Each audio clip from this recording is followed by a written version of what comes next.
안녕하십니까. 직무역량과 기업 분석, 오늘 5월 24일, 12주차 강의고요.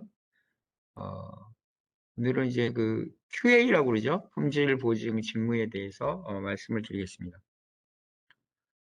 수업하기 전에 좀 말씀을 드리면, 여러분들 그 드림패스 중간고사 과제 제출하신 것 중에, 역량개발센터에서 좀 요청이 와서요. 자기소개서를 첨부를 해 놓으시면 되고요. 공개는 뭐 비공개로 해도 관계가 없겠습니다. 이렇게 해서 제출하시면 되고요. 다음 주는 그 5월 31일 13주차는 여러분들이 이제 면접을 보시면 여러분들이 이제 임원급들이죠. 이 586 세대. 나이는 뭐 50대에서 60대 초반이고요. 80년대 학번이시고 이분들은 이제 586 세대라고 그러는데 이분들이 여러분들 2차 면접을 보시면 임원 면접에 들어오시는 분들입니다. 그래서 이분들하고 여러분들 같은 MZ세대가 어떻게 적극적인 소통을 하는 게 필요하냐. 그래서 여러분들 하나의 어떤 면접 전략일 수도 있고요. 김소정 대표님이 오셔서 다음 주에는 강의를 하시겠습니다. 그리고 14주차는 6월 7일 날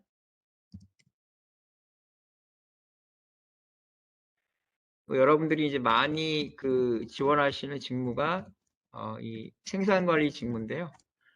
이 생산관리 직무에 대해서 제가 강의하도록 하겠습니다. 그래서 이 직무 역량과 기업 분석은 6월 7일이 온라인은 마지막 교육이고요. 6월 14일이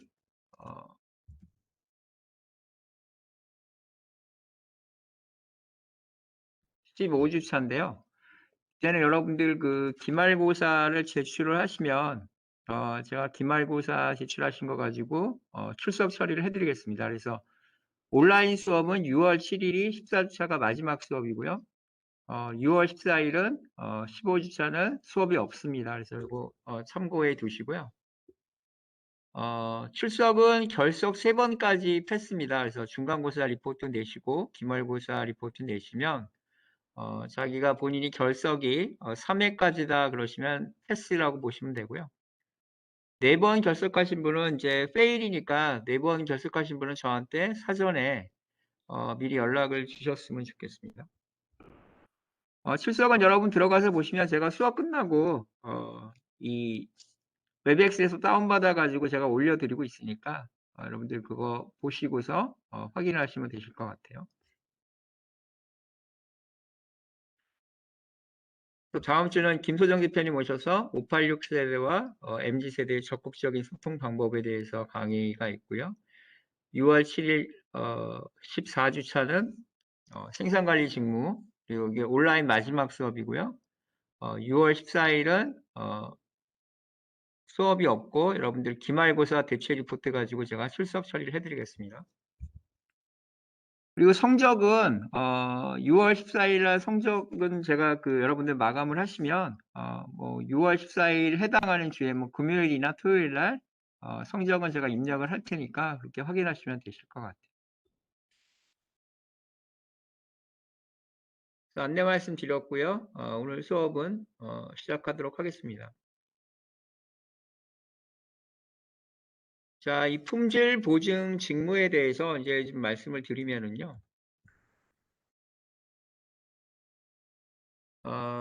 우리가 이제 품질 관리가 예전부터 굉장히 이 제조업에서는 품질 관리가 굉장히 중요한 챕터가 되어 있는데요. 크게 보시면 이 품질 보증, 퀄리티 어슈어런스라는 직무는 이 표는 그 삼성전자의 이 품질 보증에 관한 그 직무 기술서입니다. 그래서 삼성에서 얘기하는 정의를 보시면 김건희 씨가 한번 읽어봐 주시겠어요? 김건희 씨. 품질 보증의 정의를 한번 김건희 씨가 한번 읽어봐 주세요. 김건희 씨.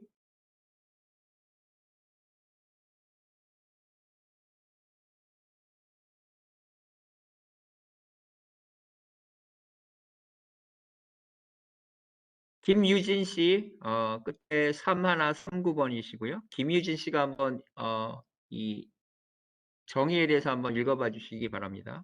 김유진 씨.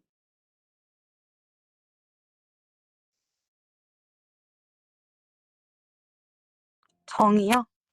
네. 고객의 품질 요구 사항을 반영, 품질 시스템의 개선을 통하여 품질 경쟁력을 유지, 매출 증대에 기여. 그러면 이제 그 심화 과정은 부장급들이 반영을 하는 거고요.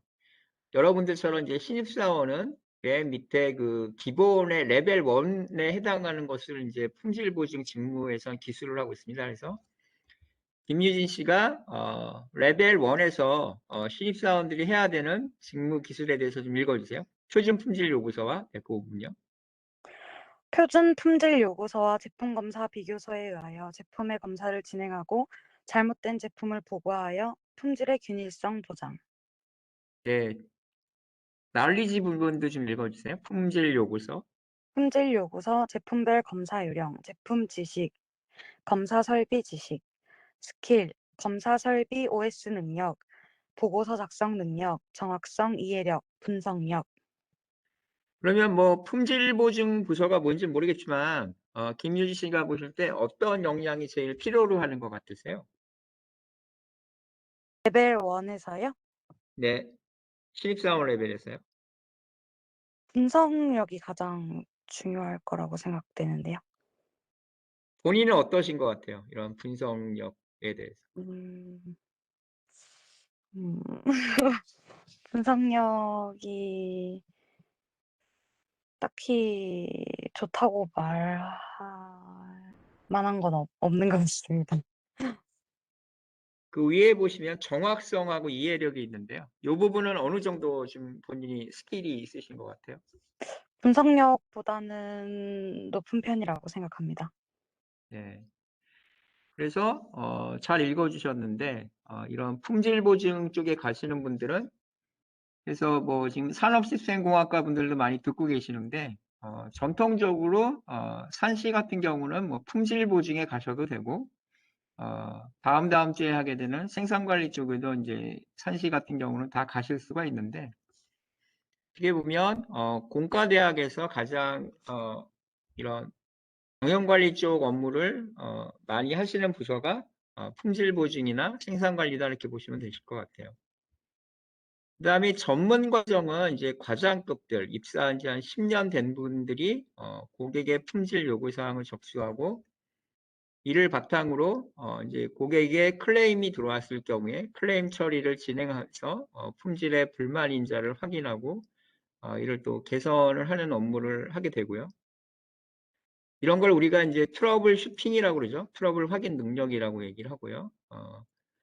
품질 인자의 인식 능력을 가지고 계셔야 되겠고, 당연히 또 고객사에 어떻게 보면 클레임 처리를 하러 나가셔야 되기 때문에 뭐 대인관계 능력이라든가 여러분 그 동국대학교 핵심 역량이 있죠. 대인관계 역량이라든가 또 설득력과 실행력이 있으셔야 되는데 설득력이라는 건 결국은 이제 어떻게 여러분들이 논리적으로 풀어가시느냐 이제 이런 거를 보는 겁니다. 그래서 뭐 논리학이라든가 레토릭이라고 얘기했죠. 뭐 수사학이라든가 이런 부분에 좀 내가 강점이 있다 하시면 뭐 품질 보증 업무를 하는 데에는 크게 문제는 없다 이렇게 보실 수가 있겠습니다. 다음 심화 과정은 뭐 15년 차 이상 뭐 부장급들이고요. 최신 품질의 트렌드와 제품의 포트폴리오를 가지고 가셔야 되고요. 또 당연히 트러블 해결 능력과 제품 표준 설정 능력이 있으셔야 된다. 그래서 뭐 대인 관계라든가 그래서 어떻게 보면 품질 보증은 이런 고객사라든가 내부 고객이라든가 이제 이런 업무가 있으시기 때문에 이 대인 관계 역량과 또 여러분들이 어떻게 보면 커뮤니케이션 역량도 의외로 굉장히 필요한 분야가 품질 보증 분야라고 볼 수가 있겠습니다. 그리고 요즘은 이제 품질 보증을 굉장히 중요시 여기기 때문에요. 이 QA 부서 같은 경우는 대부분 사장 직속으로 되어 있습니다. 그래서 차장 직속으로 되어 있기 때문에 그 회사의 뭐 사장, 뭐 대표이사가 직접 품질은 챙긴다고 보시면 되겠고요. 만약에 뭐 여러분 대학교로 말씀을 드리자면 지금 뭐 총장님 뭐 직속으로 되어 있는 그런 부서들이 몇 개가 있어요. 뭐 국제협력이라든가 뭐 이런 것들, 여러분 이제 교환학생 나가시는 뭐 그런 거 관리하시는 분인데, 이런 분들은 이제 총장 직속으로 되어 있으면 아무래도 이제 총장님이 자꾸 들여다 보시니까 어떻게 보면 좀 일이 많아질 수도 있고 그런 부서라고 보시면 되겠습니다.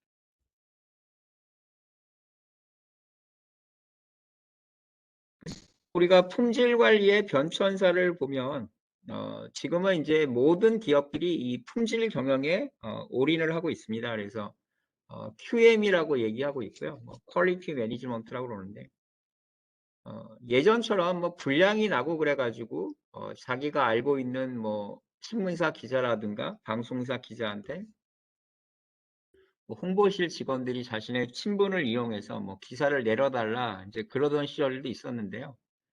뭐 2000년대 초반까지는 그런 시대가 있었는데, 요즘은 뭐 SNS 이런 게 워낙 잘 되어 있기 때문에 한 30분 정도면 지구 반대편까지 뭐 온 소식이 다 퍼지는 그런 시대를 살고 계십니다. 그래서 저는 홍보실의 역량이 뭐 기사를 내려달라 뭐 이렇게 할 수 있는 단계는 넘어섰고요. 쉽게 말씀을 드리면 품질의 어떤 어셔런스가 안 되게 되면 더 이상 그 제조업이라든가 서비스업을 영위할 수가 없다라는 거죠. 그래서 이 품질만이 결국은 모든 제조업이나 서비스업에서 매우 중요한 요소가 되었다라는 거죠.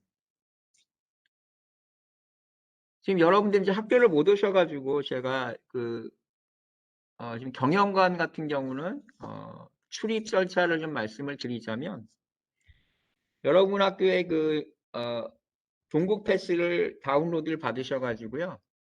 여러분들이 그 QR 코드를 인증을 하셔야지만 지금 주 출입문을 들어오실 수가 있습니다. 그래서 그 인증을 받지 않게 되면 문이 전부 지금 잠겨져 있기 때문에 아예 여러분들이 지금 강의실 안에 들어오실 수가 없는 상황이라는 거죠. 그래서 지금 굉장히 학교 입장에서도 이 코비드 19 때문에 조금 더 강화가 됐다. 이렇게 해서 오늘 5월 24일 날 여러분 경영관 상황을 좀 말씀을 드렸습니다. 두 번째 품질 보증에 대해서 품질 보증이 굉장히 중요한 요소가 되었다고 말씀드렸고요.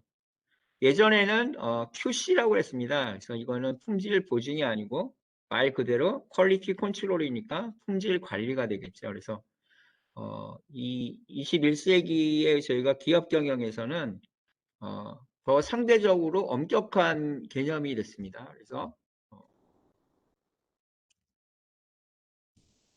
이 QA가 QC보다 더 강력한 품질 경영에서 중요한 개념이 되었다. 그래서 뒤에 이제 여러분들 뭐 ISO 관련된 국제 품질 인증에 대해서 말씀을 드릴 텐데, 이 분야도 예전에는 뭐 ISO 9000 시리즈, ISO 18000 시리즈 이렇게 뭐 단순했었는데 지금은 엄청나게 세분화가 되어 있고요. 뭐 이 부분에 대해서는 뒤에 가서 따로도 말씀을 드리도록 하겠습니다.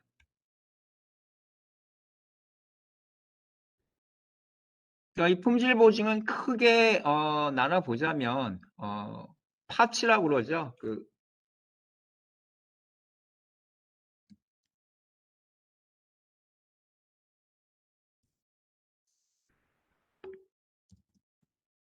파츠라고 그러는 부품 단계의 검사 레벨을 저희가 IQC라고 얘기를 합니다. 그래서 IQC는 말 그대로 이제 부품들을 Inspection Quality Control, 그래서 뭐 수익 검사라고 얘기를 하는 겁니다. 그래서 이 부품이나 설비가 들어왔을 때 그 제조 생산 라인에 들어가기 전에 이 검사를 해서 그 부품의 어떤 결함을 사전에 필터링을 하는 건데요. 검사 방법은 뭐 10,000개의 부품이 들어왔다 그러면 10,000개를 하나하나 다 검사하는 걸 저희가 전수 검사라고 얘기를 하고요. 이러한 경우에는 굉장히 이제 투입되는 인력이라든가 장비라든가 이제 이런 게 많이 들어가니까 시간도 오래 걸리고 그런 부분이 있고요. 또 어느 정도 좀 이 품질이 확보된 기업 같은 경우에는 샘플링 검사를 해서 뭐 1개 라트가 뭐 2만 개다 그러면 거기서 샘플링 뭐 1%만 하게 되면 200개만 검사를 하면 되겠죠. 그래서 2만 개를 다 검사하는 게 아니고 200개만 꺼내 가지고 1% 단위로 뭐 검사를 하게 되면 그 샘플러 중에서 분량이 나면 전체를 분량을 뭐 때리고요. 샘플링을 했는데 100개가 뭐 다 오케이가 나면 그 라트는 다 전체 라트를 합격을 시킨다 이렇게 보시면 될 것 같습니다. 그래서 뭐 고가의 부품이나 고가의 설비 같은 경우는 당연히 전수 검사를 해야겠지만 좀 저가의 부품이라든가 어느 정도 다 쓰고 있는 부품이라면 샘플링으로도 충분하다 이렇게 보실 수가 있겠습니다. 그래서 우리가 부품이나 이런 설비가 제조 라인에 들어가기 전에 검사하는 걸 IQC라고 말씀을 드렸고요. 그다음 이제 완제품이 나오면 완제품 검사를 하게 됩니다. 뭐 현대자동차나 기아자동차에서 자동차가 완제품이 되면 그 완제품 검사를 해서 드라이버가 타고서 뭐 어떻게 보면 누수라고 그러죠. 비가 새진 않는지 뭐 여러 가지 그 기능성 검사를 하는데 그 OQC 검사를 통과하면 이제 그 웨어하우스로 물건이 자동차가 출고가 되겠지만 OQC에서 페일이라고 그러죠. 불량이 나게 되면 다시 리워크를 하는 거죠. 리워크. 리워크를 통해서 재작업을 해서 다시 어떻게 보면 그 불량난 부분을 수리를 해서 완제품 검사를 다시 진행을 하게 됩니다. 그래서 크게 부품 단계로 검사하는 IQC 수익 검사가 있고요. 완제품 검사를 하는 오브젝트 퀄리티 컨트롤 완제품 검사가 있습니다. 그다음에 이제 신뢰성 검사는 뭐냐면 삼성에서 비스포크 냉장고를 제조를 하는 경우에 이 냉장고에 도어라고 그러죠. 이 문짝이 제대로 닫히고 열리는지를 이제 검사를 할 때에는 로봇 팔을 붙여가지고 얘가 하루 종일 이제 문만 여닫는 그런 검사를 하게 됩니다. 그래서 뭐 10만 번을 뭐 여닫는 거는 사람이 할 수가 없으니까 너무 힘들지 않습니까? 그래서 로봇가 이제 그거를 문을 닫았다 열었다 이제 이런 검사를 하고 있고요. 뭐 10만 샷을 했는데 뭐 문에 이상이 없다 그러면 당연히 합격이 되겠죠. 대신에 10만 번을 열었다 닫았다 했더니 뭐 힌지 부분이 불량이 났다 그러면 이 힌지 부분을 우리가 이제 그 경첩이라고 그러는데 이 힌지 부분을 다시 재작업을 해서 이상이 없게끔 이렇게 하는 부분들이 있습니다. 그걸 저희가 이제 신뢰성 검사라고 그러고요. 계측기 검교정 같은 경우는 이제 오실로스코프라든가 여러 가지 계측기들이 있는데 계측기는 이제 그 지정된 기간에 뭐 1년에 한 번, 2년에 한 번 검교정을 받아서 오차를 그 코렉션을 해줘야 됩니다. 안 그러면 계측기가 틀리게 되면 뭐 데이터 값이 다 변하기 때문에 계측기 검교정은 이 품질 보증 업무 중에서 굉장히 중요한 업무라고 보실 수가 있겠습니다.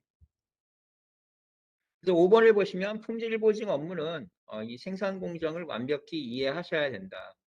그래서 제품의 설계 컨셉이라든가 어떤 라인의 구성, 제조 라인의 구성이라든가 이런 부분을 품질 보증에 계시는 분들은 아주 정확하게 알고 계셔야 된다는 거죠.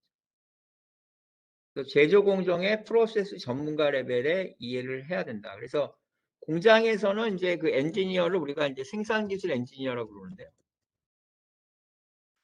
이 생산기술 엔지니어 정도의 어떤 그 테크놀로지 백그라운드를 갖고 있으셔야지만 여러분들이 이 QA 부서에서 근무를 하실 수가 있습니다. 그래서 식기도 어느 정도 다루실 줄 있어야 되고요. 또 뭐 전자 회사라고 그러면 솔더링이라고 그러죠.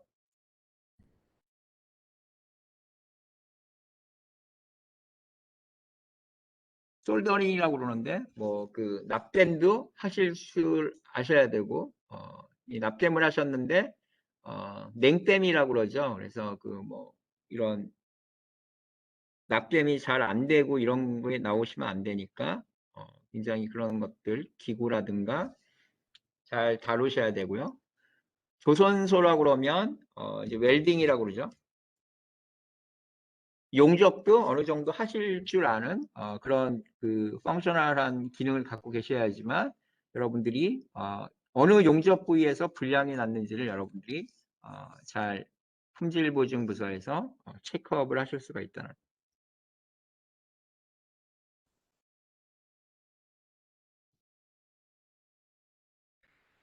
그래서 이 품질보증은 관리부서라기보다는 일종의 엔지니어 파트다 이렇게 보시는 게 여러분들이 좀 이해가 빠르실 겁니다.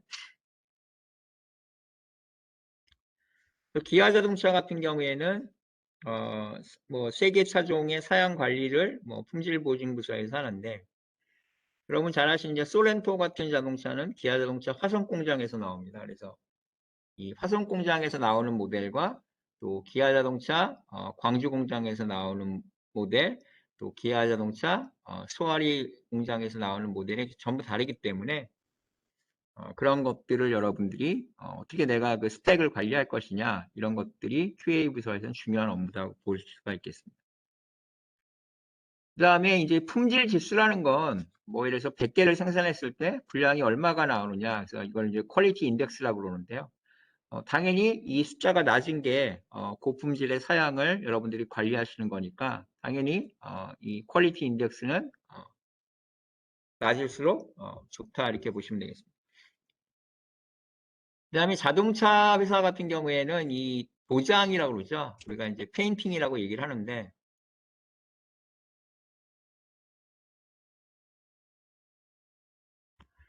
뭐 여러분들이 가만히 그 자동차를 보시면 똑같은 실버 컬러라고 그래도요. 이게 이제 그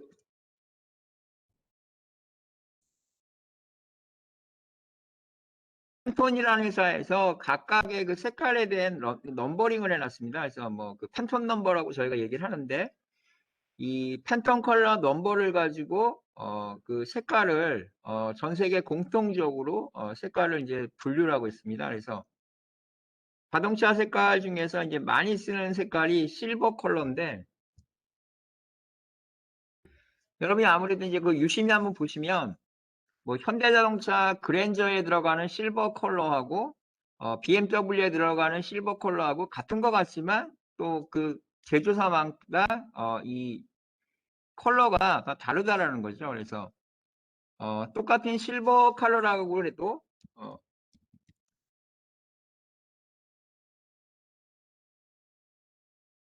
라이트 그레이 색깔이 있는데, 뭐 현대자동차는 라이트 그레이에 이제 펄이라고 그러죠. 뭔가 반짝거림이 들어가는 색깔이 들어갈 수가 있고, 또 어떤 회사는 라이트 그레이인데 무광으로 라이트 그레이를 해서 지금 밑에 반사도를 줄인 컬러를 하든가, 이것은 제조업체들마다 그 하나의 어떤 특징이 있습니다. 그래서 우리가 실버 컬러다, 뭐 그레이 컬러다 그래도 그 이게 그 페인트를 조색을 하는 그 뭐 업체에 따라 가지고 뭐 KCC 페인트를 쓰느냐, 뭐 아니면 수입 페인트를 쓰느냐, 이런 거에 따라서 차체 색깔이 굉장히 달라진다라는 거죠. 그래서 여러분들이 이제 자동차 메이커, 뭐 현대자동차나 기아자동차 같은데 투어를 가시면 뭐 프레스 공장이라든가 뭐 어셈블리 라인이라든가 이런 거는 보여주는데, 어느 회사든지 이 페인팅하는 도장 라인 같은 경우는 잘 안 보여줍니다. 그래서 이게 대회비에 해당이 되기 때문에 굉장히 보안을 하고 있고요. 잘 보여주지 않는다 이렇게 보시면 되실 것 같습니다.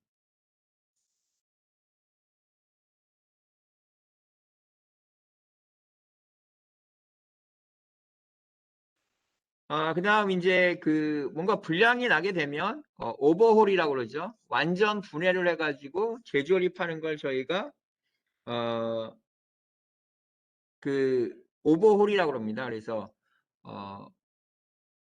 한번 그 어떤 제조업체에서 완전 분해를 해가지고 완전 조립을 해서 해보는 것도 어떤 품질 확보를 할 때 굉장히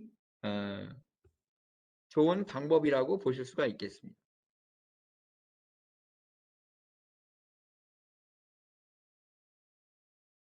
그래서 신차 출시할 때에는 이 품질 확보가 굉장히 중요하기 때문에요.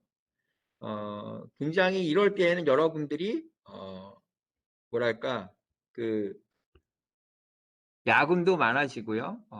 처음에 신차 출시할 때에는 이런 품질 보증 파트에서는 굉장히 조금 로드가 많이 걸리는 그런 일들이 되겠죠. 그럼 이제 만약에 여러분들이 면접을 가시게 되면 여러분들이 뭐 품질 보증 파트를 지원한다 그러시면 당연히 이제 임원 면접에서는 이런 질문이 나오죠. 뭐 회사에서 신차 출시가 될 때 뭐 야근을 하라 그러면 야근을 하겠습니까? 뭐 이런 질문 응당 자기네들이 그런 게 많으니까 임원 면접에서 나올 텐데 뭐 그러면 그냥 여러분들이 네 뭐 할 수 있습니다 이 정도로 답변을 하시면 큰 무리 없이 면접을 통과하실 수가 있겠습니다.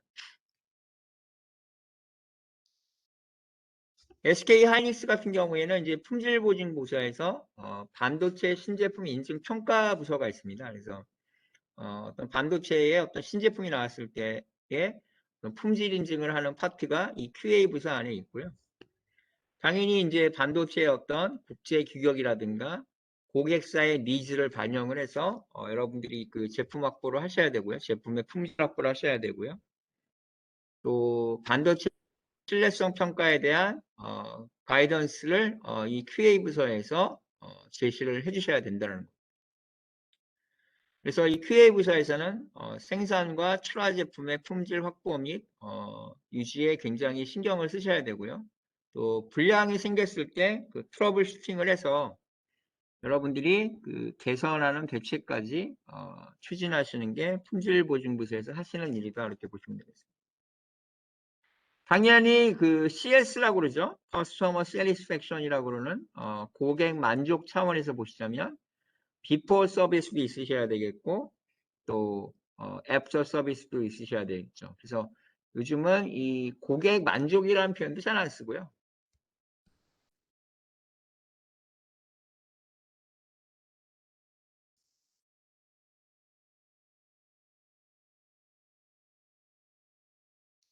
고객 만족이라는 표현보다는 뭐 고객 감동, 뭐 고객 졸도 뭐 이런 표현을 많이 씁니다. 고객이 기절할 때까지 어떤 고객에게 제품의 만족도를 줘야 된다. 그래서 뭐 고객 감동, 고객 졸도 뭐 이런 표현들을 많이 쓰고 있습니다.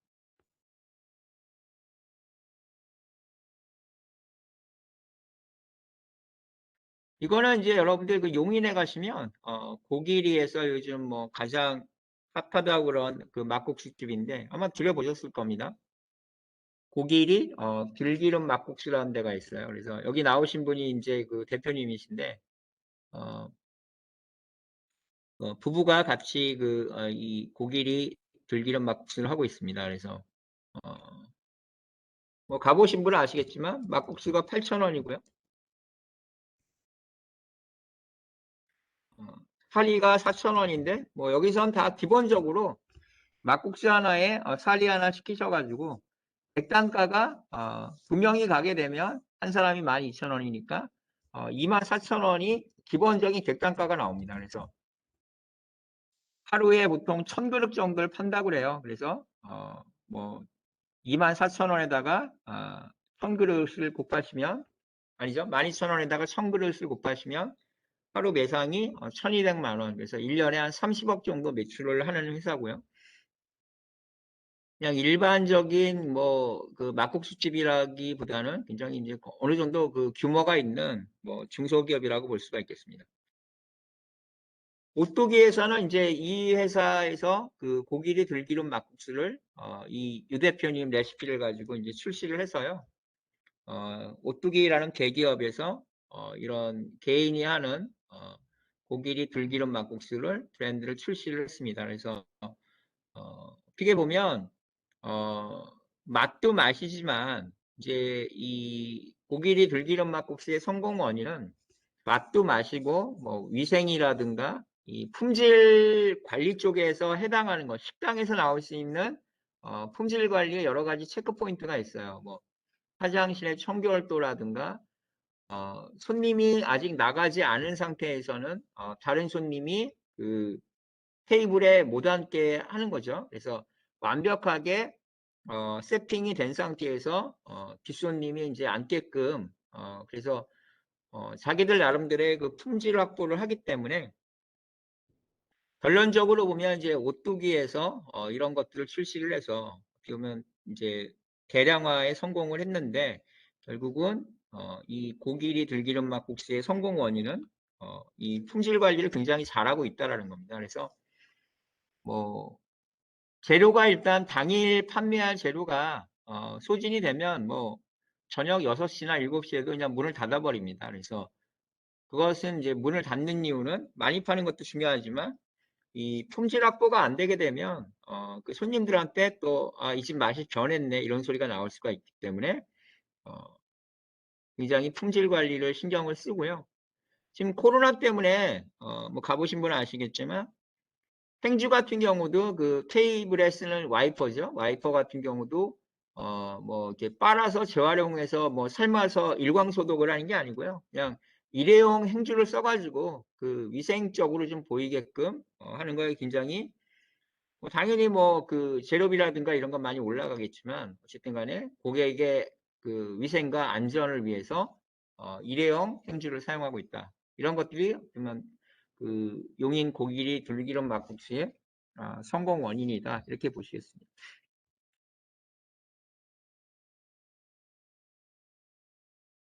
그래서 이 고기리 막국수의 품질 보증을 보면은요. 이를 1000그릇을 판매하고 있고요. 작년에 매출액은 36억입니다. 그래서 뭐 월 매출만 보시면 월 한 3억 정도니까 데일리 만약에 한 달에 2번 휴무를 한다고 보면 거의 뭐 하루 매출이 1000만 원 정도가 나오는 굉장히 입지 조건도 뭐 용인 고길이면 사실 뭐 그 승용차가 없으면 굉장히 가기가 어려운 곳인데 굉장히 그 이 충성 고객이 매우 높은 업장이라고 볼 수가 있겠습니다. 그래서 마크업은 30%니까요. 36억을 매출을 했으니까 이 부부가 작년에 가져간 게 한 10억 정도의 영업이익이 생겼다라는 거죠. 마크업이 30%니까. 그래서 뭐 두 분이서 10억이니까 한 분이 가져가신 게 매출액이 아니고 영업이익이 5억 정도를 가지고 가셨다 이렇게 보시면 될 것 같아요. 그래서 이 품질 관리하는 요소를 봤더니 화장실에 클래식 음악을 틀어놓으시고요. 화장실은 항상 그 주인이 직접 관리를 합니다. 그래서 직원들한테 청소를 시키는 게 아니고 바닥에는 항상 물이 떨어져 있지 않고요. 뽀송뽀송하게 그걸 우리가 이제 그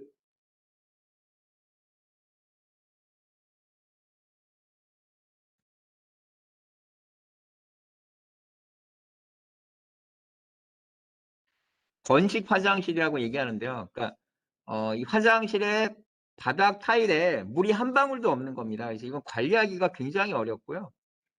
여러분들이 뭐 이런 특급 호텔에 가셔도 웨딩이라든가 이렇게 손님이 많이 몰리시게 되면 바닥에 이 물이 떨어질 수밖에 없습니다. 그래서 이거는 그 청소하시는 분이 거의 상주하다시피 하셔가지고 물걸레질을 해야지만 건식 화장실이 유지가 되는데 그만큼 어떻게 보면 이런 식당 업계에서 건식 화장실은 굉장히 관리하기가 어려운 포인트인데 지금 하고 있다라는 거죠. 조금 전에도 말씀드렸지만 일회용 행주를 사용하고 있고요. 맛은 당연히 기본이겠고요. 그 다음에 서비스라든가 고객 응대, 하이진이라고 그러는 위생에 대해서 굉장히 신경을 많이 쓰고 있다. 그래서 충성 고객이 반복 구매, 재구매를 일으키고요. 할아버지가 아들을 데리고 오고 또 이 아들이 며느리가 딸이 사위가 또 손자 손녀를 데리고 오는 이런 선순환 구조를 가져가고 있다는 거.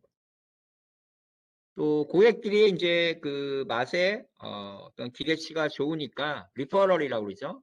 소개 시장을 해가지고 크게 보면 이제 고객 유형이 반복해서 오시는 고객과 또 소개 시장으로 해서 소개로 해서 오셨는데 맛에 흡족하고 서비스에 흡족해서 이분이 또 다른 분을 또 그 추천해서 오는 그런 식의 매출이 일어나고 있습니다. 그래서 이 음식점에서 중요한 건 맛과 또 여러 가지 그 품질 보증하는 체크 포인트가 있는데 그러한 포인트들을 정말 굉장히 신경을 많이 써가지고 성공한 케이스라고 보겠습니다.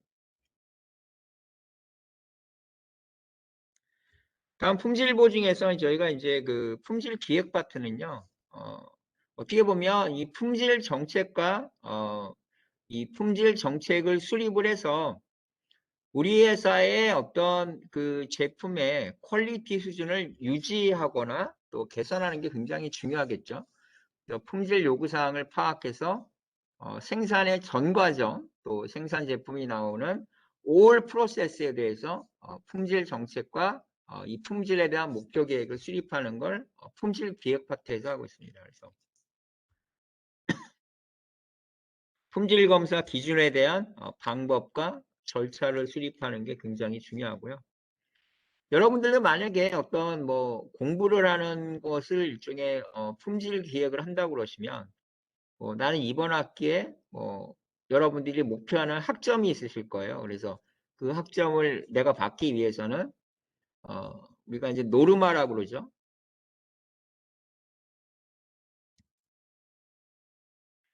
나는 하루에 8시간을 공부를 하겠습니다. 이런 목표치를 세워놓으면 여러분들이 부단히 노력을 하셔가지고 하루에 8시간을 공부를 하겠습니다. 내지는 내가 하루에 10시간을 공부하겠다라는 목표를 세워놓으시면 이거는 어떻게 보면 얼로케이션이라고 그러는 할당량이기 때문에 여러분들이 10시간을 공부를 하겠다고 목표를 세워놓으셨으면 그거는 매일매일 커미먼트라는 게 굉장히 중요하다는 겁니다.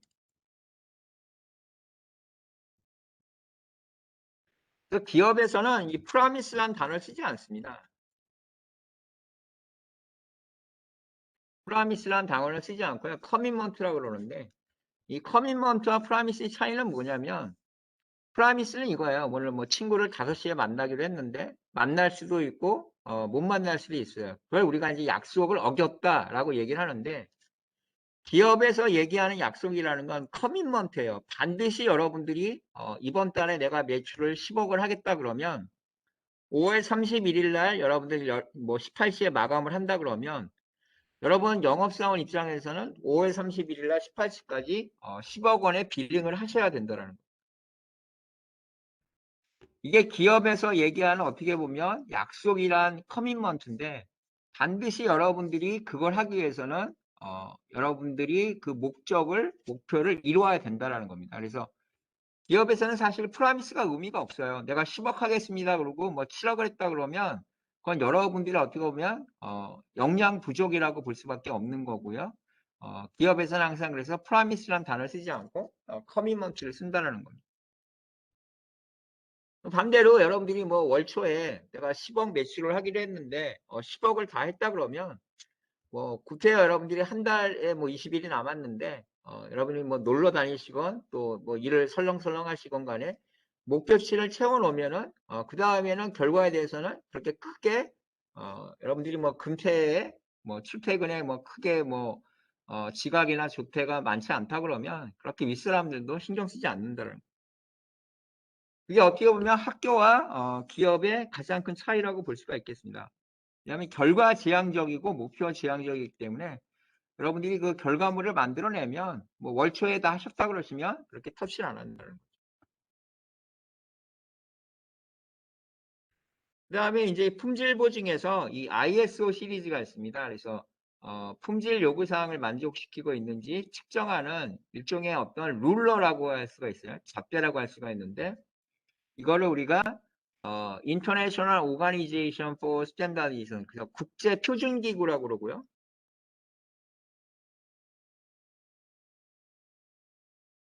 국제 표준 기구라고 그러고요. 그래서 우리가 이거를 국제 표준 기구의 품질 평가 시스템입니다. 그래서 ISO 9000 시리즈다, ISO 14000 시리즈다 이렇게 얘기를 하고 있습니다. 그래서 가장 기본적인 게 그 ISO 9000 시리즈인데요. 모든 산업 분야의 품질 경영 시스템의 요구사항을 국제 규격으로 만들어 놓은 게 어떻게 보면 표준 중에 표준이다. 그래서 여러분이 나중에 이제 그 회사를 지원하실 때 여러분이 가시는 기업이 뭐 ISO 9000 시리즈의 서티를 받았는지 ISO 14000 시리즈의 서티를 받았는지를 한번 보시면 이 회사가 어느 정도 품질 경영을 하고 있구나라고 여러분들이 게싱을 하시면 될 것 같아요. 판단하시면 되실 것 같습니다. 그다음에 ISO 14000 시리즈는 요즘 아마 여러분들 제일 핫한 경영이 ESG 경영인데요. 이 환경 경영 시스템의 하나의 또 국제 표준입니다. 그래서 우리 회사가 ISO 9000도 받았고 ISO 14000도 받았다 그러면 우리 회사는 조금 환경 경영에 대해서 ESG 경영에 대해서 좀 신경을 쓰는 회사구나 이렇게 생각하시면 될 것 같아요. 그래서 지금 환경 보호를 적극적으로 하고 있는 회사다 이렇게 보시면 될 것 같습니다. 다음 이제 여러분들 뭐 좋아하시는 뭐 지난번에 그 현대자동차에서 인사팀에 계셨던 분도 와서 이제 강의를 하셨는데 이 자동차 관련된 ISO 시리즈는 PS16949라는 게 있습니다. 그래서 자동차 관련된 뭐 전방 산업이나 후방 산업이나 할 거 없이 자동차 산업의 국제 품질 경영 시스템이 이 PS16949입니다. 그래서 여러분이 뭐 예를 들어서 현대 모비스를 갔는데 뭐 PS16949 서티를 받았다 그러면 어느 정도 현대 모비스가 자동차 산업의 국제 품질 경영을 하고 있구나 이렇게 보시면 될 것 같아요. 그래서 자동차 생산품, 자동차 서비스를 생산하는 기업이 해당이 되고요. 생산, 제조, 서비스, 어셈블리죠. 조립, 또 열처리, 웰딩이라고 하는 용접, 페인팅, 도장이요. 그리고 보금, 또 마무리 공정의 전 공정에 걸쳐서 자동차 관련된 국제품질 경영 시스템은 PS16949라는 겁니다. 요즘 만약에 뭐 자동차 관련된 반도체 얘기도 나오는데 당연히 자동차에 들어가는 반도체는 이걸 받아야겠죠. 그래서 만약에 뭐 삼성 반도체에서 자동차에 들어가는 반도체를 한다 그러면 당연히 PS16949 서티를 받아야 되는 거고요. 이건 SK 하이닉스도 마찬가지입니다. 그래서 이 국제 품질 경영 시스템 중에서 자동차 관련된 품질 경영은 PS16949가 있다 이렇게 말씀을 드리겠습니다.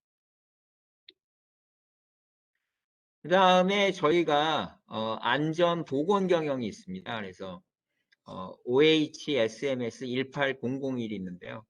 뭐 건설 현장에서 추락 방지라든가 뭐 무재해 건설을 한다고 그랬을 때 굉장히 목표치가 건설회사에서는 뭐 10,000시간 무죄다, 100,000시간 무죄다 이 엄청난 것들이 기록인데 그런 걸 한다라는 건 결국은 그만큼 품질 관리를 굉장히 잘하고 있다라고 보실 수가 있겠습니다. 그래서 안전보건 경영 시스템은 뭐 건설, 토목, 뭐 EPC, 플랜트 이런 쪽 가시는 분들은 한 번쯤 기억을 해두셨으면 좋겠습니다.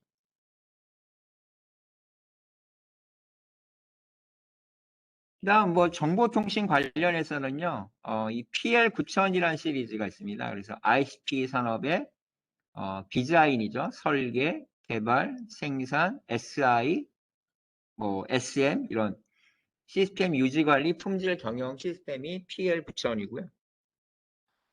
그다음 요즘 이제 또 가장 핫한 게 이 정보 보안입니다. 그래서 뭐 개인정보 보호라든가 광화문에 가시면 정부 세종로청사에 뭐 개인정보보호위원회도 있고요. 그런 정보 보안 경영이 굉장히 중요해졌는데 이게 IEC 27000 시리즈가 있습니다. 그다음에 여러분들이 이제 기업에서 유럽에 수출할 때에는 이 EU GDPR 규정을 따르셔야 돼요. 그래서 이게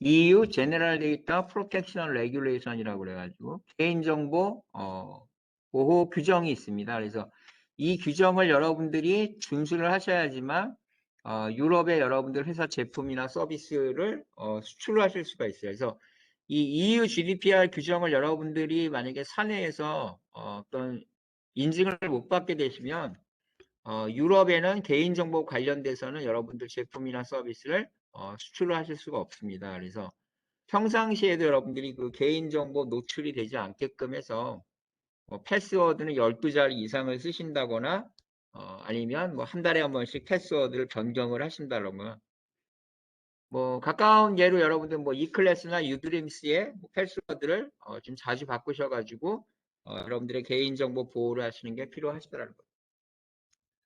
혹시 이 수업 들으시는 분 중에 비밀번호 12자리 이상 쓰시는 분 계시면 한번 숫자 1번 한번 쳐주세요.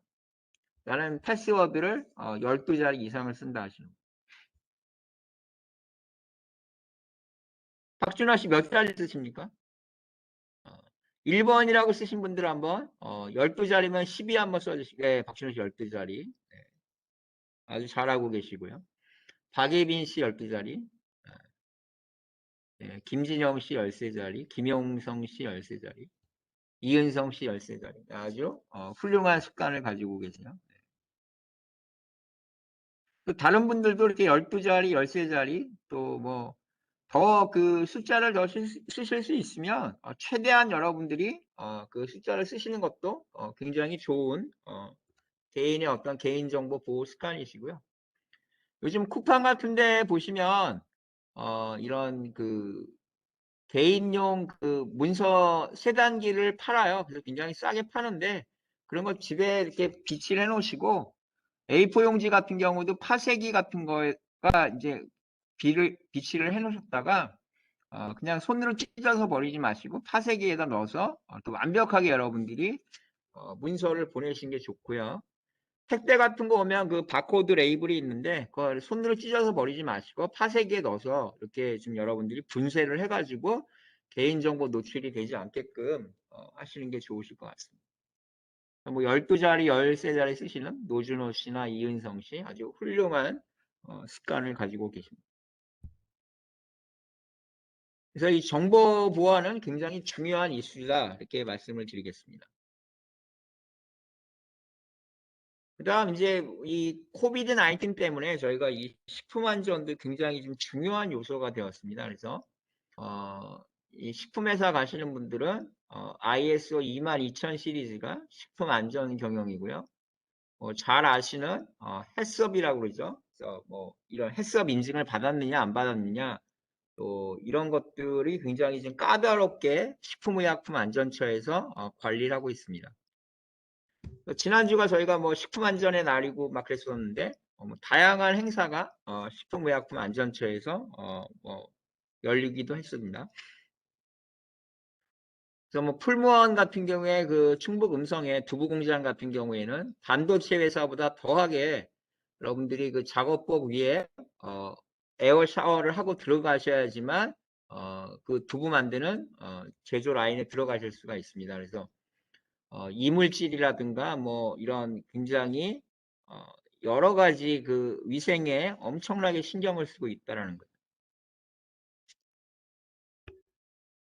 뭐 지난번에 뭐 스타벅스 샐러드에서 뭐 그 애벌레가 나와가지고 뭐 클레임이 들어온 적이 있는데 또 한편으로 좀 좋게 생각하자 그러면 유기농으로 재배한 거기 때문에 그렇게 벌레가 살 수 있는 거고요. 어떻게 보면 농약을 치지 않았다 이렇게 볼 수도 있는데 고객 입장에서는 어쨌든 뭐 벌레가 나오고 그러면 굉장히 찜찜한 건 사실이죠.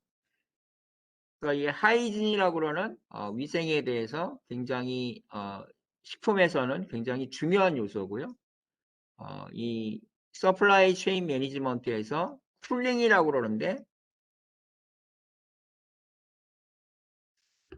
냉장, 냉동으로 이 물류를 배송하는 것들이 이 식품회사 또 식품 관련된 회사에서는 이 쿨링 시스템이 있느냐 배송 차량에 아니면 우리가 이제 이 냉동 차량으로 이동을 하는 경우에는 뭐 신호 대기가 걸렸을 때 냉동 팬이 돌아가야지만 냉동을 유지하지 않습니까? 그래서 그런 것들이 항상 모니터를 할 수 있게끔 여러분들이 관리를 가져가는 포인트가 되셔야 된다는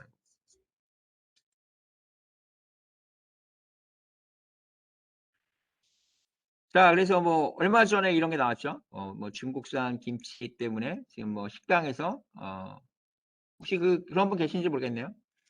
식당에서 지금 그 김치 안 드시는 분 계시나요, 혹시? 난 저런 보도가 나오고 나서 어 식당에서 김치를 안 먹는다 하시는 분. 한번 채팅창에 한번 올려봐 주세요.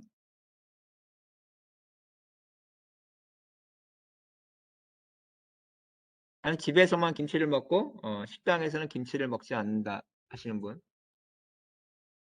채팅창에 한번 올려봐 주세요. 하영모 씨 한번 그 마이크 한번 오픈하시고 한번 좀 본인 이야기 좀 해 주세요. 하영모 씨.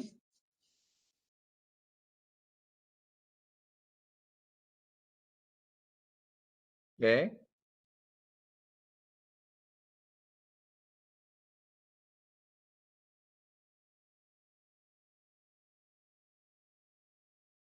말씀해 주세요.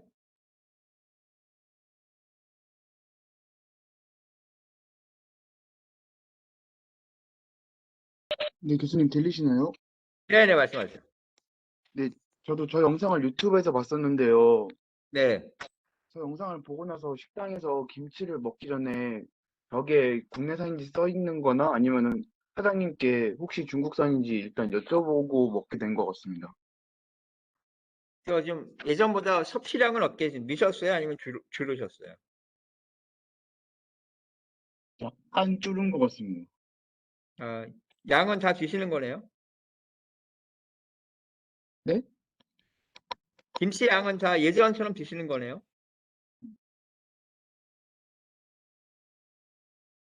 본인이 김치 드시는 양이요? 네, 약간 줄고 막 많이 변하진 않은 것 같아요. 아, 예, 예. 자, 그래서 이제 그 뭔가 체크업을 하시고 드신다 이렇게 얘기를 하셨고요.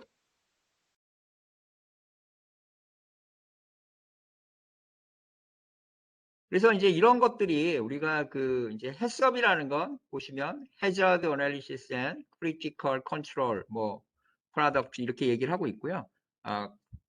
그 식품에서는 식품 안전 관리에서 어떻게 보면 가장 윗선에 있는 품질 관리 요소다 이렇게 보시면 되실 것 같습니다.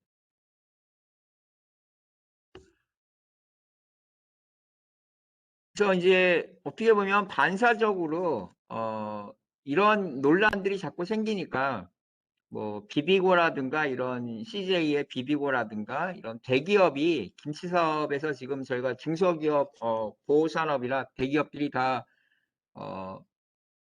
이 김치를 제조하지 않고 있는데 다시 뭐 대기업이 김치를 해야 되지 않느냐 뭐 그런 이야기들이 또 계속 나오고 있는 부분이기도 합니다.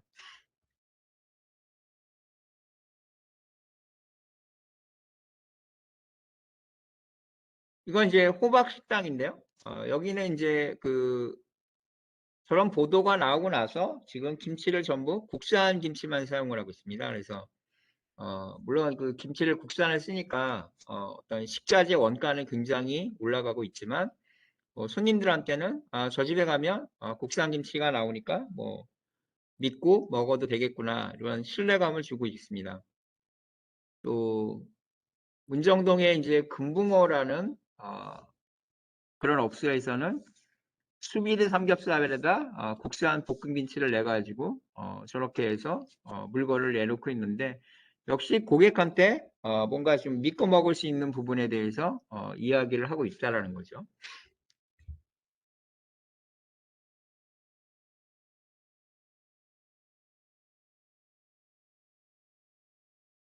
그래서 ISO 19600은 요거는 이제 최근에 지정이 됐고요. 기업에서 이제 어떤 준법 경영을 하기 위해서 굉장히 그 뭐랄까 윤리 경영이랄까 또 그런 부분에서 지금 굉장히 많이 나오고 있는 그런 것들이 ESG 경영입니다. 그래서 뭐 환경이라든가 소셜이라든가 뭐 가버넌스라든가 이제 이런 부분에 대해서 이야기를 많이 하고 있는데요.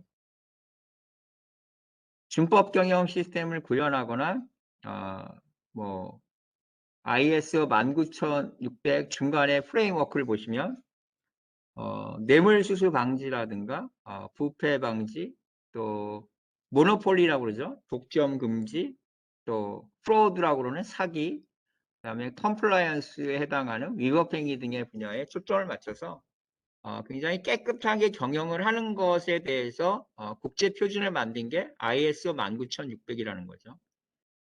그 다음에 IS 19600은 2021년에 또 새로운 시스템이 나옵니다. 그래서 ISO 37301이 나오게 되면 이 ISO 37301이 ISO 19600을 흡수를 하게 된다는 겁니다.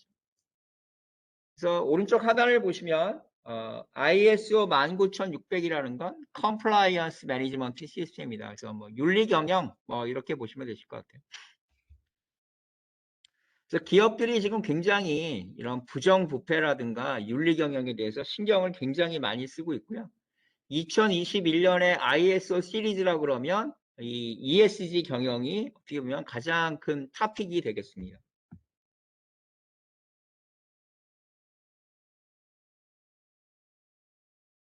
그다음 이제 ISO 26000 시리즈가 있습니다. 26000 시리즈는 우리가 기업의 사회적 책임이라고 그러죠. Social Responsibility라고 그러는데 이 기업의 사회적 책임에 대한 가이던스를 우리가 ISO 26000이라고 주고 있고요. 세계화에 따른 빈곤과 불평등에 대한 국제사회의 문제 해결 또는 개발에 따른 지구환경 위기 대처 및 지속 가능한 생존과 인류 번영을 위한 새로운 패러다임의 요구에 따라 2005년 3월 1차 총회부터 2010년 5월 8차 총회까지 5년간에 걸쳐 개발된 기업의 소셜 리스폰서빌리티에 대한 국제 표준이다 이렇게 보시겠습니다. 그래서 ESG를 보시면 이제 environment라고 해서 환경에 해당하는 걸 E죠. 그리고 social은 사회적 책임, 그다음에 지배구조, 가버넌스에 대한 것들이 나와 있는데요. 요거는 좀 사진을 하나 찍어 두세요. 그래서 환경에 해당하는 건 ISO 14001 시리즈가 있고요. 그다음에 사회적 책임이란 건 Social Responsibility는 ISO 26000 시리즈가 있고요.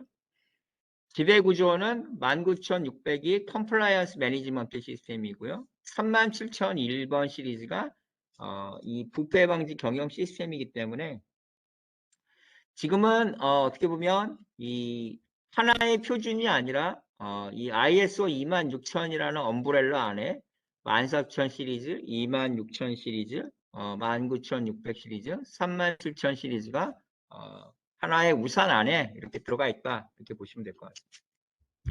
그래서 지금 ESG 경영 구조를 보시면 어느 기업 하나라도 뭐 환경 경영만 할 수도 없고요. 또 이 소셜 리스폰시빌리티만 뭐 주구장창 매달릴 수 없고 부패 방지라든가 윤리 경영 이거를 다 좀 동시에 해야 되기 때문에 어떻게 보면 ISO 26000 시리즈는 굉장히 지금 기업들이 투명해지려고 하고 있고요.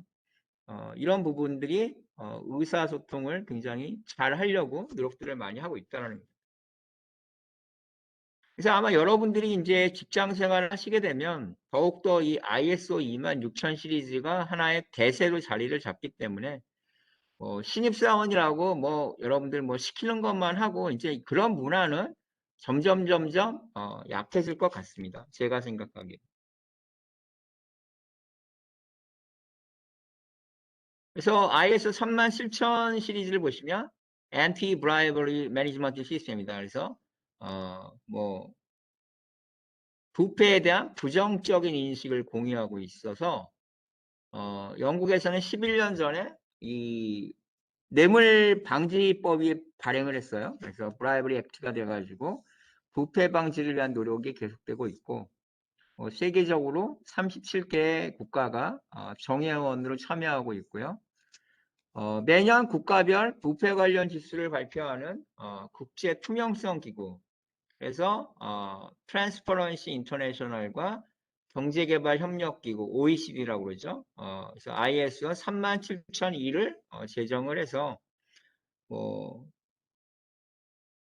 부패 방지를 위한 품질 관리다 이렇게 보시면 될 것 같습니다. 그래서 지금 여러분들 그 ISO 시리즈를 보시면 어떤 물건이 품질을 확보하는 것도 중요한 ISO 9000 시리즈가 있지만 이런 어떻게 보면 정성적으로 평가를 해야 되는 부패라든가 뭐 사회적 책임이라든가 이런 것들을 품질 관리 그 국제 표준에서 굉장히 중요하게 여기고 있다 이렇게 보실 수가 있겠습니다. 그래서 당연히 ISO 37001 시리즈에서는 부패 방지 경영 시스템이라고 명명을 했고요. 회사 조직 내에 윤리경영위원회가 있어야 됩니다. 또 윤리경영 홈페이지를 구축을 해야 되고요. 당연히 부패 방지를 하는 컴플라이언스 프로그램 CP라고 그러는데 이게 있어야 되고요. 이 부패 리스크라든가 부패 방지라든가 또 뭐 대기업과 중소기업의 거래에서 이 공정 거래를 준수하는 뭐 구매 담당자들한테 대한 교육이라든가 영업사원들에 대한 교육이라든가 이런 것들이 큰 틀 차원에서 부패 방지 경영 시스템에서 돌아가고 있다는 겁니다. 그래서 그 ISO 37001 시리즈는 어떻게 평가를 하냐면은요. 처음에 이제 문서를 심사를 하고요. 그다음에 ISO에서 그 평가위원들이 현장 심사를 나가서 본 심사를 합니다. 그리고 사후 관리 심사를 하고요. 그다음에 리뉴얼을 하게 되면 그 리뉴얼 심사를 해서 갱신을 해서 또 심사를 하게 됩니다. 문서 심사에는 리스크 평가와 내부 심사와 파일링 시스템을 검토를 하고요. 그래서 이 ISO에서 이제 인증기관으로부터 문서 심사를 받게 됩니다. 그래서 심사원은 이런 것들을 이제 어세스먼트를 한 다음에 통과가 되면 이 인증서를 이제 발급을 해주고요.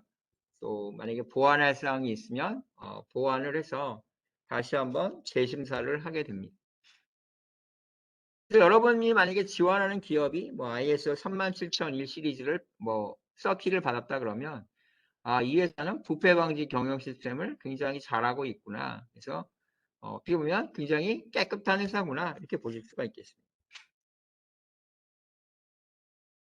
다음 ESG라는 거 이제 그 굉장히 여러분들 제일 핫한 이슈라고 말씀을 드렸는데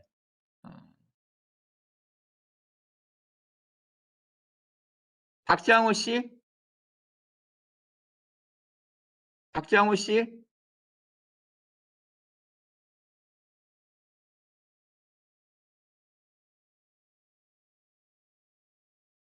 유은주 씨, 0849 쓰시는 유은주 씨, 한번 ESG 한번 읽어봐 주시겠어요? 유은주 씨,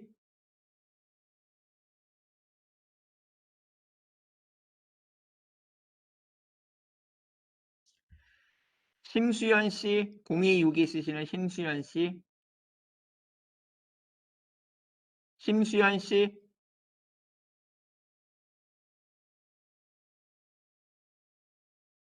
안다희 씨,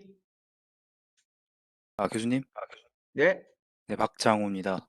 네 한번 읽어봐 주세요. ESG부터. ESG는 환경, 사회, 지배구조의 약칭으로 기업의 비재무적 성과를 판단하는 기준으로 활용되고 있다.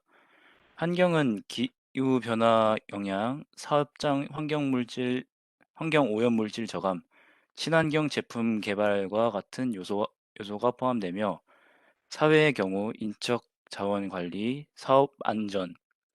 산업안전, 하도급 거래, 제품 서비스의 안전성, 공정 경쟁 등이 있다. 지배 구조는 주주 권리, 이사회 구성과 활동, 감사 제도, 배당과 같은 요소가 이에 해당. ESG와 관련된 개념으로는 기업의 사회적 책임, 어, 이하 CSR, 지속 가능성, 공유 가치 창출, 기업 시민 의식, 지속 가능한 발전 등 다양하게 존재. ESG를 비롯한 관련 개념들이 유사한 맥락에서 사용. 지속 가능 경영과 CSR은 기업과 그 외 조직의 사회적 호혜성으로 사용되는 반면 ESG는 비재무적 리스크 측면 혹은 이와 연계된 투자 의사 결정 및 장기적인 재무적 가치에 영향을 미칠 수 있는 중대한 비재무 요인에 초점을 맞추고 있다. 본인 같은 경우는 그 ESG 중에서 어떤 요소가 이 품질 관리를 하는데 중요하다고 보세요?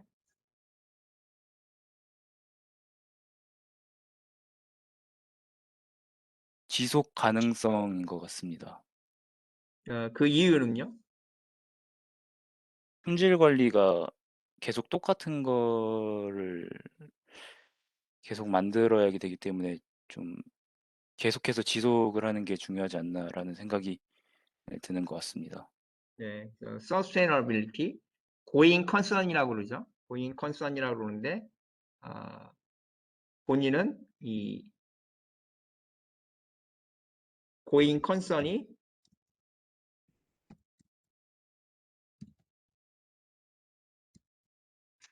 굉장히 중요하다 이렇게 얘기를 하셨습니다. 네, 잘 읽어주셨고요. 그래서 지금 여러분들 이제 하반기 입사 지원하시거나 내년 상반기에 지원하신 분들은 이 ESG에 대해서 좀 공부를 많이 해두시는 게 중요하실 것 같아요. 그래서 지금은 뭐 이 환경, 특히 현대자동차, 기아자동차 같은 경우에는 저희가 뭐 2050 카본 제로 이렇게 나오고 있는데 이게 내연기관 엔진을 가지고 카본 제로는 사실상 불가능합니다. 그래서 결국은 뭐 전기차라든가 하이브리드라든가 수소자동차로 가야 되는데 그러면 우리가 가기 위해서 과연 기술력은 어느 정도를 확보를 하고 있느냐 이제 이런 부분을 여러분들이 보셔야 되는 부분이라는 거죠. 잘 읽어주셨고요. 이제 다음 넘어가겠습니다. 그래서 도대체 ESG라는 건 뭐냐, 이거는 어떤 필로소피를 갖고 있느냐 이렇게 보시게 되면 먼저 환경적인 면에서는 지금 가장 이제 굉장히 이슈가 되고 있는 게 이 카본 제로 내지는 카본 프리라는 정책이고요. 우리나라가 2050년까지 뭐 카본 제로라겠다 지금 정부에서 발표를 했기 때문에 뭐 여러분들이 뭐 2050년이면 아직 30년이나 남았다 이렇게 생각하실지 모르겠지만 사실 그렇게 시간이 길지는 않다라는 거고요. 또 뭐 유럽 같은 경우는 유럽 항공청에서 탄소 배출을 많이 하는 항공기 기체 같은 경우는 아예 지금 유럽 항공을 들어오지 못하게 하겠다 이렇게 하고 있기 때문에 뭐 에어버스나 보잉 입장에서는 정말 탄소 배출을 저감하는 기체를 신기체를 만드는 게 또 하나의 지상 과제가 됐습니다. 그다음 이제 클라이밋 체인지라고 그러는 기후 변화를 놓고 보시면 우리가 이제 파리 협정이라고 그러죠. 파리 그 어그리먼트에서 그 얘기 나왔던 여러 가지 그 기후 변화에 대해서 뭐 전 세계에서 다양한 시도를 하고 있습니다. 그다음 이제 환경 오염에는 뭐 에어 폴루션을 비롯해서 뭐 대기 오염, 그다음에 토양 오염, 뭐 바다의 해양 오염 여러 가지 그 오염 요소들이 있는데 이런 것들을 저희가 이제 어떻게 줄여갈 거냐 이제 이런 부분들이 굉장히 큰 이슈고요. 사회적인 면에서 보면 고용 평등이라든가 지역사회 기여라든가 어떤 제품의 세이프티 이런 부분들이 얘기를 많이 하고 있습니다. 당연히 이제 지배구조에서는 투명 경영이 가장 큰 이슈고요. 지금 우리나라 이제 뭐 재벌이나 중소기업이나 이 투명 경영을 굉장히 많이 하려고 노력을 하고 있습니다. 또 사업을 했을 때 얼마나 윤리적으로 하고 있느냐, 또 말 그대로 부정부패를 척결을 하고 있느냐. 그래서 여러분들이 이제 회사에서 어떤 임원이 되시고 리더가 되시면 아마 이 ESG 경영이 하나의 그냥 뭐 흘러가는 어떤 그 하나의 트렌드가 아니고요. 기본적인 어떤 경영 철학으로서 모든 기업들에게 디폴트화가 될 거다 이렇게 생각을 하고 있습니다. 그래서 이 품질 보증 다시 돌아가서 말씀을 드리면 로우 머티리얼 원자재 구매 또 제품 개발 생산 공정 출하에서 모든 생산 공정에서 우리가 품질 검사 품질 보증을 해야 되고요. 불량이라든가 이런 부적합 사항이 발생되면 뭐 당연히 라인을 세우고 스톱을 하고 뭐 구매라든가 생산 관리라든가 그 원인을 제공한 부서에 통보를 해서 불량 자재가 들어왔다 그러면 뭐 리워크를 시킨다라든가 반품을 시킨다라든가 이런 조치를 해야 된다는 거예요. 그래서 저희가 이제 보통 어떤 제품이 라인에 들어오자마자 불량이 난 걸 저희가 이제 DOA라고 그래요. 그래서 저 부품은 DOA야 이런 얘기를 많이 하는데 말 그대로 들어오자마자 불량이 난 거죠. 그래서 dead on arrival을 우리가 줄여서 DOA라고 그러는데 이런 식으로 라인에 투입이 되지 못하게 그냥 도착과 동시에 불량이 난 거죠. 그래서 이걸 저희가 이제 불량이 났다라는 걸 DOA다 이렇게 얘기를 합니다. 그래서 표준화된 품질 관리 시스템을 유지하는 게 굉장히 필요하다 이렇게 말씀을 드리겠고요. 현대자동차에는 이제 품질 보증 파트와 품질 기획 파트와 품질 지원 파트가 있고요. 해외 정비 품질 같은 경우는 전 세계에 있는 현대자동차의 그 품질 보증 파트에 여러분들이 출장을 가셔가지고 그런 이 품질 매뉴얼을 여러분들이 점검을 하시고 어떤 품질 관리가 세팅이 될 수 있게끔 하는 게 또 이 현대자동차 QA에서 중요한 업무이기도 합니다.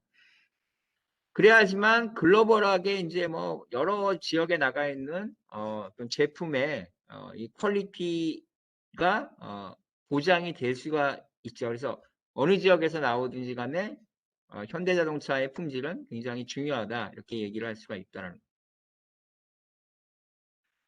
그래서 뭐 그 현대자동차를 만약에 그 급여 생활 하시는 분이 만약에 구매를 하신다 그러시면 거의 가장 성공을 해서 자기 돈으로 살 수 있는 가장 비싼 차가 이제 그랜저라고 얘기를 많이 하는데, 현대자동차가 이제 몇 번 실수한 적이 있습니다. 그래서 이제 이 급여 생활 하시는 분이 정말 거의 1억에 가까운 돈을 들여가지고 그랜저를 뽑았는데, 몇 달 있다가 새로 나온 그랜저를 택시로 풀어버린 적이 있어요. 그래서 나는 예를 들어서 자기가 돈을 모아가지고 저축해서 그랜저를 샀는데, 어느 순간에 이게 택시로 풀려버리면 굉장히 기분이 나쁘다라는 거죠. 그래서 이 현대자동차가 어느 정도 기간은 지금 택시로 푸는 거를 지금 유보를 해야 되는데 그렇게 택시로 풀어가지고 그랜저를 산 오너들한테 굉장히 그 원성을 샀던 적이 몇 번 있었습니다. 그래서 요번에도 이제 그랜저가 새로 나왔는데 모르겠어요. 또 택시를 풀지 안 풀지 모르겠지만 여러분들도 그걸 한번 보시는 게 새로 나온 그랜저가 어떻게 갈지 한번 유심히 보시는 것도 하나의 재미있는 포인트인 것 같습니다. 그래서 결국 여러분의 급여는 현대자동차를 다니신다 그러시면 현대자동차 대표이사가 여러분 급여를 주는 게 아니고 현대자동차를 사간 수많은 고객들이 여러분의 급여를 주는 거기 때문에 그만큼 품질 관리가 굉장히 중요한 요소다 이렇게 말씀을 드리겠습니다. 그다음에 이 도요타의 수소차인데요. 요거는 한번 여러분들 그 수소자동차 관심 있으신 분들은 지금 뭐 가장 앞선 뭐 기술력을 갖고 있다라는 게 이 도요타의 미라이라는 한자로는 이제 미래라고 쓰는 거죠. 미라이라는 자동차인데 이 어떤 미라이의 퍼포먼스라든가 기술력을 한번 보시고 내가 뭐 현대자동차를 지원하신다 그러시면 한번 내가 현대에 들어가서 수소차를 만든다 그러면 개발을 한다 그러면 뭐 미라이 정도는 가뿐하게 한번 넘을 수 있는 차를 개발을 해보겠습니다라는 게 여러분들 뭐 중간고사 그 대체 리포트에도 과제로 내드렸지만 뭐 지원 동기가 됐건 뭐 향후 10년 후의 목표가 됐건 뭐 그런 부분에 들어가시면 좋으실 것 같아요. 그래서 이 미라이라는 거에 대해서 뭐 여러분들 한번 리포트라든가 한번 이런 걸 많이 읽어보시면 좋으실 것 같습니다.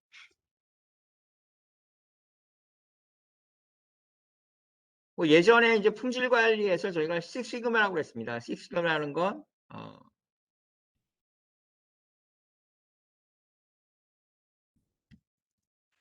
100만 개의 제품을 생산을 했을 때 분량이 3개나 4개 정도 나오는 걸 저희가 식시그마라고 얘기를 했었는데, 이 식시그마를 선봉을 했던 기업이 2회사가 있습니다. 모토로라하고 제너럴 일렉트릭, G라는 회사인데, 2회사 모두 이 사업을 다 이제 다 접고, 모토로라는 지금 어디로 팔렸는지 중국에서 넘어갔는데, 뭐 흔적도 없이 사라졌습니다. 그런데 모토로라가 예전에 그 피처폰을 만들었을 때는 세계 1위를 했습니다. 그런데 이 스마트폰이라는 생태계로 넘어오면서 가장 적응을 못한 기업이 모토로라와 노키아, 그리고 얼마 전에 사업을 드롭한 LG전자 이 3개 회사인데, 이 3개 회사의 공통점은 피처폰 시대에서는 전부 탑티어였습니다. 그래서 뭐 세계 1위, 2위, LG전자도 세계 3위 정도 했었는데, 스마트폰이라는 생태계로 넘어오면서 굉장히 적응을 잘 못했습니다. 그래서 뭐 LG전자는 뭐 22분기 계속 연속 적자를 하다가 결국은 사업을 드롭을 했는데, 그만큼 이 품질 관리도 중요하지만 어떤 인더스트리가 변화하고 시프트가 되는 시점에 예측을 정말 잘해야 된다는 거죠. 또 지금 같은 시대에는 기술이 굉장히 빨리 변하고 있기 때문에 여러분들이 그 기술의 변화에 서프라고 그러죠. 그 서핑을 굉장히 잘 하셔야 된다는 거예요. 어느 파도가 오는지 여러분들이 꼭 그걸 파도를 타시고 서프를 잘 하시기 바랍니다. 그래서 결론적으로 이제 정리를 하면 지금은 이제 그 식시그마 정도도 안 되고요. 100만 개의 세계 분량이면 엄청나게 품질 관리 잘하는 겁니다. 근데 이제는 제로 디펙트, 정말 불량률 제로가 되는 인간의 영역을 넘어선 범위까지 여러분들이 품질 관리를 하셔야 된다는 거예요. 그래서 LS 니포통제론에서 이제 신한은행의 골드바를 만드는데 이런 11-9이라고 그러죠. 99.9가 뒤에 9개가 붙어가지고 9가 11자리가 들어가는 이런 11-9의 품질 관리를 하셔야지만 정말 전 세계에서 LS 니코똥제론에서 만드는 골드바가 항상 환금성이 좋고 품질 보장을 받아서 전 세계에서 다 이 골드바가 팔린다라는 겁니다. 그래서 이 품질 관리는 지금 이제 토탈 퀄리티 매니지먼트라 해서 전사적 품질 관리예요. 그래서 이 사장 직속 기관이고요. 정말 이제 품질 관리가 안 되면 다 이제 사업을 접어야 되는 뭐 그런 시대가 왔기 때문에 여러분들이 굉장히 이 품질 확보에 대해서는 엄청나게 신경을 쓰셔야 된다는 거. 뭐 나 하나쯤은 뭐 손을 닦지 않고 뭐 식품회사에서 제조 공정에 들어가겠지라고 하시면 안 된다라는 거예요. 그래서 항상 매뉴얼대로 여러분들이 어떤 생산 프로세스를 따라 주시고요. 또 어떤 소화기가 비치된 공간에는 다른 어떤 화물이나 부품들이 적재되지 않게끔, 그래서 정말 화재가 발생했을 때에는 언제든지 그 소화기를 여러분들이 발사를 해서 불을 잡을 수 있는 그런 준비가 되어 있으셔야 된다는 거예요.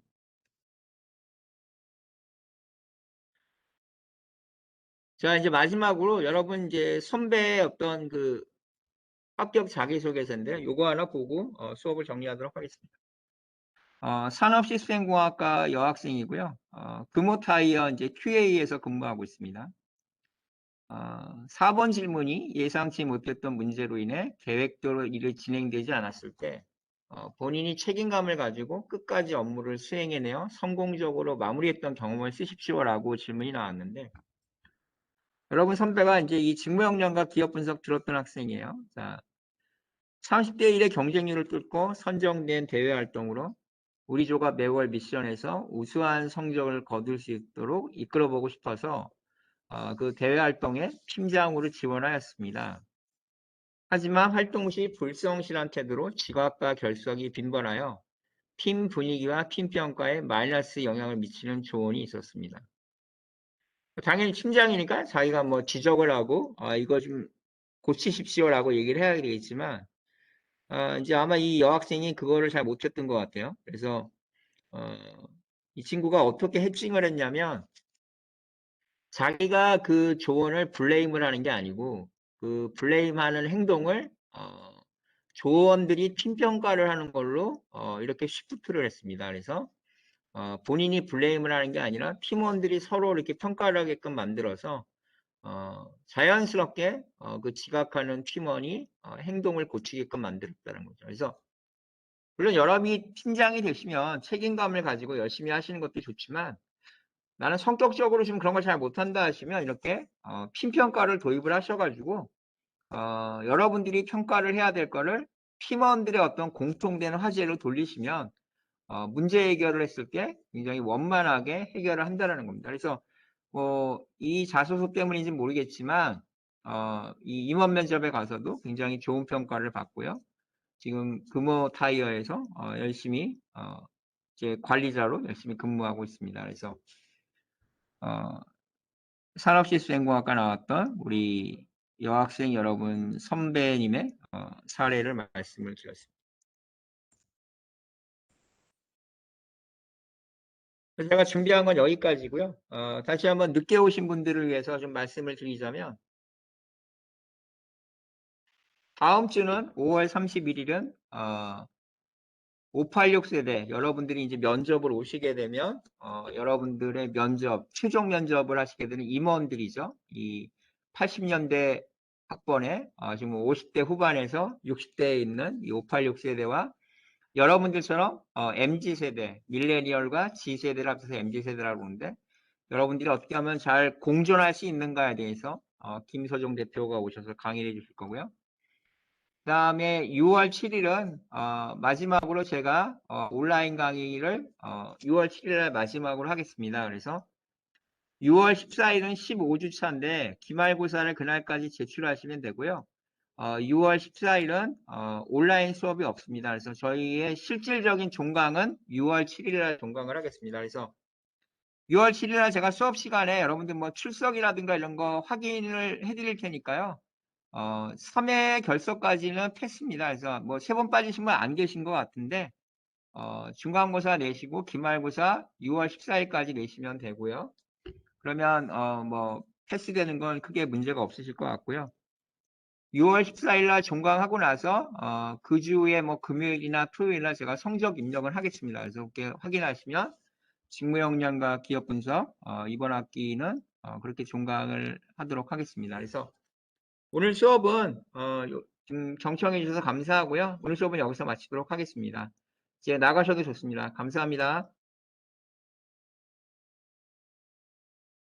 예, 나가셔도 좋습니다. 네, 김하연 씨, 네, 이은성 씨, 네, 이제 나가셔도 됩니다. 네, 김진영 씨, 한현수 씨, 네, 수고하셨고요.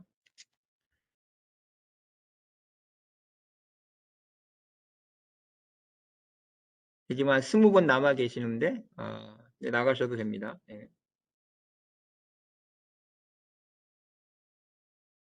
네, 다음 주에 그러면 네, 김용성 씨, 네, 수고하셨고요. 네, 나가시고요. 다음 주에 김소정 대표가 강의하겠습니다. 네, 그럼 이상 마치도록 하겠습니다. 고맙습니다.